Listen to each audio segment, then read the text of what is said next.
Okay, it's working. Hey there. I believe you had a chance to review the video recorded by Max with a description of basic registration steps on the platform. He was also going to take you through the main menu items and dashboards as they are seen by the investors on the buy side of the platform. So the next section will be about the regulatory compliance. But before I jump into it, I wanted to say a few things as a preface to this section. As I mentioned in my last email a couple of weeks ago, quite a few things happened in the blockchain space over the past year. We've seen the rise of DeFi. We're still in the middle of the hype cycle of NFT tokens, and so on and so forth. But we at DCube Ventures continue to believe that the next true frontier in this space will be the security tokens. Last week, SEC Chairman Gary Gensler gave us a clue as to where the things are headed towards over the next year or so, implying that all those 6,000 tokens and projects behind them will be most likely treated as securities. I found it also quite entertaining to watch the interview of Raoul Pal with Michael Saylor a couple of days ago on the very same subject, SEC compliance and securities law. While we acknowledge all the new trends and developments in the blockchain industry, we at DCube Ventures, since day one, since 2017, are focused on building the platform for the compliant security token offerings. Our platform is entirely industry agnostic, but we choose to focus on the sports industry simply because of our pre-existing relationships in the industry and based on the preferences of our strategic partners. Having said that, I want you to bear in mind that the rules and restrictions on the platform that I'm about to describe are equally applicable to other industries, because all of them are governed by the same securities law. Over the past 12 months, our team of legal advisors actively provided input to our tech team in Ukraine. As we shape our platform with every new release, we work under one assumption, that the expected new CASP regulation, the new crypto asset service provider regulations, both in Europe and in North America, will have the same core principles as the ones which are already embedded in the existing regulation frameworks in the financial services industry. Now, the majority of our regulatory compliance work is planned for the releases 4.1 and 5.0. However,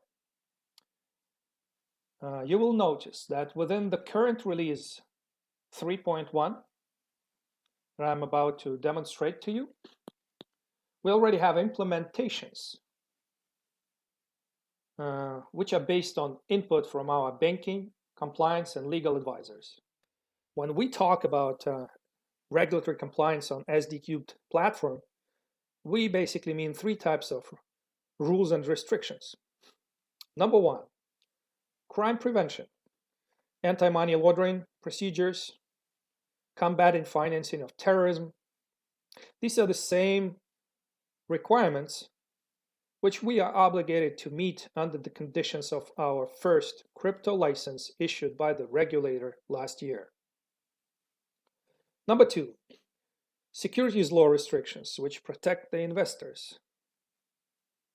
And number three, compliance with the sports industry regulations, such as third-party ownership restrictions from the FIFA. In today's video, I will discuss regulatory compliance only from the investor's or buy side of the platform. And in the next few videos, we will talk about compliance from the issuer side or sell side of the platform. So let's get started. Let me log in into the investor's account on a platform. And the first thing I need to point out is that as of this release 3.1, all the users on the platform are not required to go through that KYC procedure for as long as the total value of the balance in the account remains under 2,000 euros. To prevent abuse of this restriction, we also implemented a required text message verification of the account holder's phone number. And in the future releases, we also plan to develop more elaborate abuse monitoring tools where a unique digital fingerprint for each account holder is created based on their inputs of date of birth, passport number, etc. The system will be alerting the administrator each time there is a certain degree of resemblance between the accounts. So what happens when an investor goes beyond the current no KYC limit of 2,000 euros? The system will block any further transactions in the account until the account holder passes through the full KYC procedure. And in the event when transaction size exceeds 50,000 euros, there is also an additional proof of funds requirement. So as you can see here, I have over 1 million of stable coins in Tether and USDC with a total value way above 2,000 euros, which means it's pretty much time for verification process and a full KYC procedure. So I'm going to click here, verify your account. And right away, I need to determine if I am an investor or an issuer. So today we're going to talk about the investor side. And the first step that the users are required to select is their category and the investor type that they belong to. Based on the European MiFID II regulation, there are four categories of investors. And we provide description for each of them on the right-hand side here in order to assist our users with the correct selection. So we have a retail fan investor, we have a sophisticated investor, we have high net worth individual, and finally we have a professional client or international investor. I will not go any further into details on each of them because these are pretty much standard definitions. Instead, I will just go with this selection of retail fan investor. And right away, the full KYC questionnaire pops up on the screen here. It includes 7 mandatory steps. The first 3 steps are pretty straightforward. In the first step, the users are required to provide their basic personal information, their contact information, their residential address for tax purposes, their citizenship, any information about dual citizenship, and that's pretty much it. In step 2, they are able to upload their copy of their driver's license or another photo ID, passport. They're also able to upload their proof of residential address, such as bank statement, utility bill, all the standard stuff in the industry. In step 3, they are required to provide information about their source of income. So this means they are able to upload any information about their employment, their employer, their title, upload any employment contract, and all this information is directly integrated with our KYC providers from the very first 3 steps in the procedure. In step number 4, it's called financial literacy and suitability of investment assessment. It's also based on a regulatory requirement, which is widely spread practice in traditional banking, and it is aimed at investor protection. Based on this assessment, we are able to determine such things as what types of token offerings this particular investor is legally allowed to participate in, or even able to see in our SD cubed marketplace. So additionally, we're able to determine users' investment objective, their risk appetite, and overall affordability of investment. So if you look closer at these questions, we're asking them about their education, any experience in the financial services industry, how many years, what kind of transactions or what kind of field in the financial industry they have experience in, what kind of transactions they've completed in the past, how many times, what was the amount, and this is related to derivatives markets, shares, traditional equity, bond market, etc., etc., etc. We're also able to determine their net worth and their annual income, which will be used to calculate the regulatory requirement where only 10% of their annual income is allowed to be invested in any token offerings on the platform. And in the next release, 4.1, we will be adding another regulatory requirement where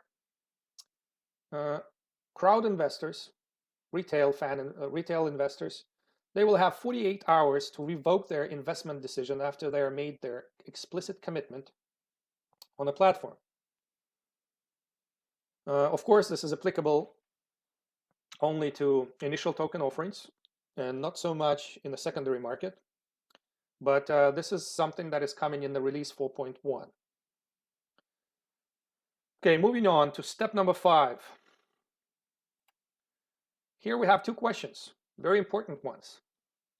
If the account holder is the 10% shareholder or a policymaking officer in the publicly traded company, to ensure the integrity of their decisions on the platform. We're also asking if the person is a politically exposed person. And this will allow us to prevent violations such as insider trading and other quite important regulatory considerations. In step number 6, we have about, I think, 6 or 7 legal disclaimers where we are asking to confirm their understanding of the risks associated with investments on the platform, their need to do their own research, to understand their limits, their ability to cancel their initial token offering, their decisions to participate in the initial token offerings within 48 hours of the decision, diversification, etc., etc. So at the end, they are all asked for two things. They're asked to confirm their understanding of these legal disclaimers and to accept them. Before moving to the next step, step number 7, where they are one more time asked in a legally binding manner to confirm that the information that they entered in all 7 sections of the KYC procedure, that they are accurate, without errors, and signed digitally at the very end. And in this section number 7, there is one additional step for the U.S. Citizens. To address the peculiarities of their tax residency, there is also a form W8BEN that also addresses the dual taxation issues. So this pretty much sums up the regulatory aspects and restrictions on a platform as it pertains to the investor registering on the platform. In other words, on the buy side. But there are more rules and restrictions on the platform, which we're going to cover in the future videos, as it pertains to the sell side, as it pertains to the issuers of the tokens. And additionally, there are some rules and restrictions on the platform which are not visible to the users on the platform. They run in the background, not exactly visible, but they are still there. They are regulatory-driven restrictions, and we are not going to cover them in the videos. And for this reason, I suggest you review this document on the screen, which is a working document, and it has a dedicated section related to compliance, section number 5. It covers all the compliance features as of today with a higher level of detail. So I encourage you to read that document. And it's once again, it's a working document. We update it all the time based on the input from the legal advisors. So it would make sense to return to this document occasionally as it evolves with every new release, with every new evolutionary step in the project. And that's pretty much it for today. And I will see you on the next one. Thank you very much.